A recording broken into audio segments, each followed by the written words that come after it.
Hello friends, इस video में बात करेंगे company call Triveni engineering limited. क्या करता है company? So basically business model I think now it is become very much diversified, but majorly इनका business is around sugar and ethanol production. So historically ये sugar बनाते थे एंड शुगर के लिए backward integrated, मतलब फार्मर्स के साथ काम करेंगे, वहाँ से केन खरीदेंगे, फिर उसको प्रोसेस करेंगे एंड शुगर में they are doing reasonably well. मतलब वहाँ से 10-15% का ग्रोथ आया है 9 मंथ में एंड 3 मंथ्स में, और उसमें वॉल्यूम एंड प्राइस का भी ग्रोथ आया है। एज ऑफ नाउ दे से कि इंटरनेशनली ये कमोडिटी ओवरसोल्ड है, शुगर जो है ओवरसोल्ड है। तो जो करीबन 1 मिलियन टन जो शुगर एक्सपोर्ट होती है इंडिया से ग्लोबली, तो इस प्राइस पे तो दे से कि सप्लाई नहीं होने वाला है, because people are not going to sell. तो फ्यूचर में they expect that overall sugar का डिमांड जो है वो इंक्रीज होएगा as well as the price will improve. So that's around sugar, but business is not more about sugar, it's more about ethanol, और basically जो अपना ethanol blending plan है।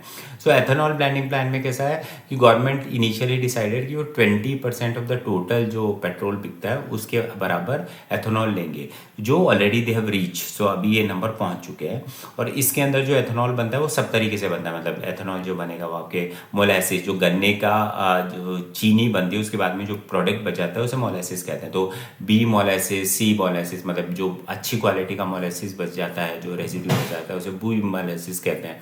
जो उससे थोड़ा इंफीरियर होता है उसे सी मोलेसिस कहते हैं।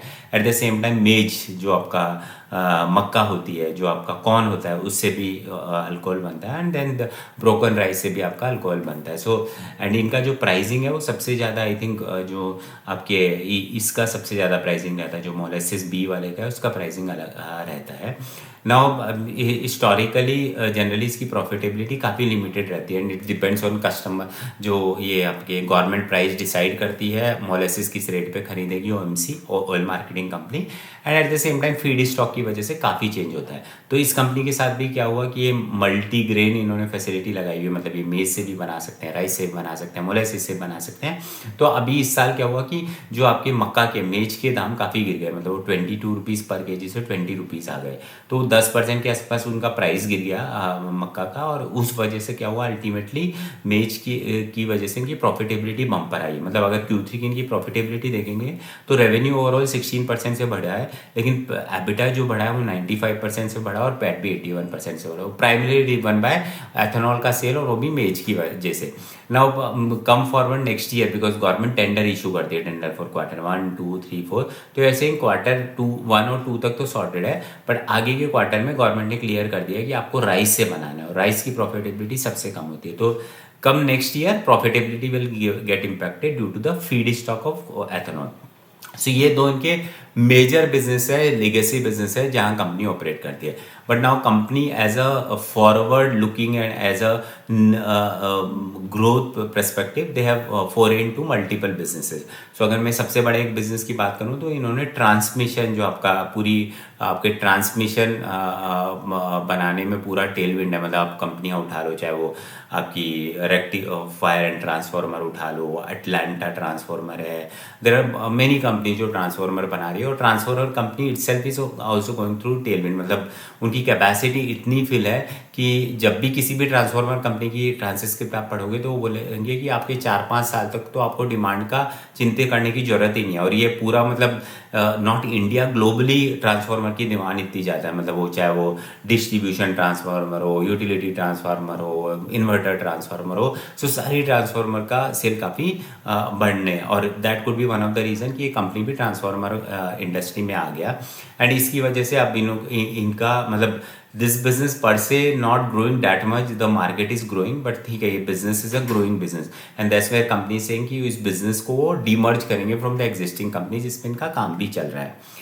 Second they got into the defence. तो डिफेंस के अंदर भी ये गैस टर्बाइन वगैरह बनाएंगे रॉयल्स रॉयल के टाइप के साथ। तो that's where also they are trying to do couple of things. उसमें उनको छोटा सा ऑर्डर मिला है 45 करोड़ का, but considering somebody has to start from someday, तो from that perspective gradually hopefully this business also will become big.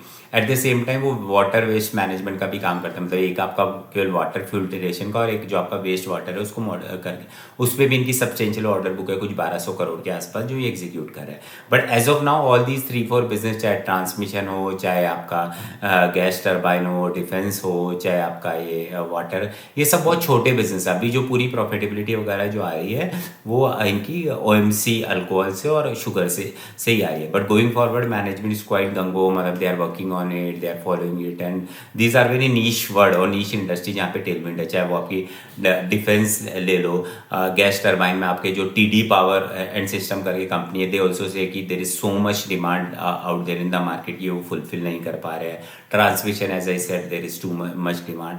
Water and water waste management में it's more about government related EPC contract होते हैं। तो while there is many company, जैसे एक Denta water करके company है, देर are couple of company, but they are always struggle with the payments and receivable, because वहाँ पे क्या होता है गवर्नमेंट लेवल कॉन्ट्रैक्ट है, वो काम कर भी देंगे तो पैसा नहीं आएगा, stuff like that. So I am not sure ये थर्ड बिजनेस में why they got into and stuff like that. Traditionally any which way they are dealing with government for this OMC and ethanol and everything.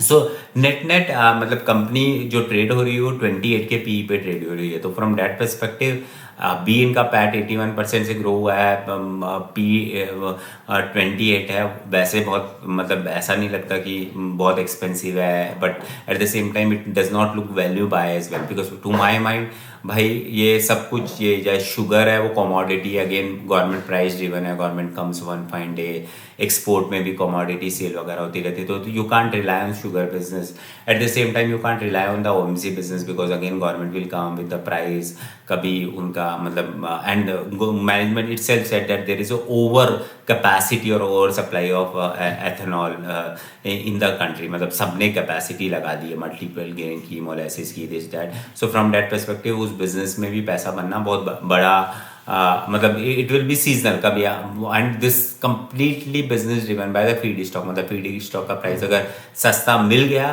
तो bumper है, अगर सस्ता नहीं मिला तो you are dead. And any which way अगर आपने government के टेंडर में लगा दिया और tomorrow you are not able to supply, तो you have to pay penalty and those kind of things. So that's way these two business are not very reliable और not very investment worthy.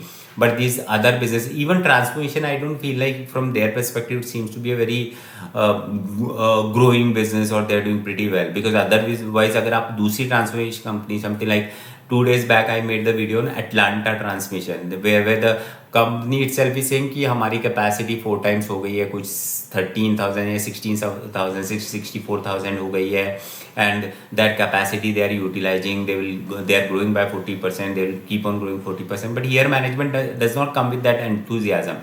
So is with the your what you call gas turbine also TD Power kept on saying we were growing by 40%, now we'll go by 25% and stuff like that, and we don't have capacity, this that. So from that perspective उतना ज़्यादा what you call excitement नहीं दिखता है management. So probably this company is just to watch out, nothing to sort of track at this moment, no buy and sell recommendation. Thank you.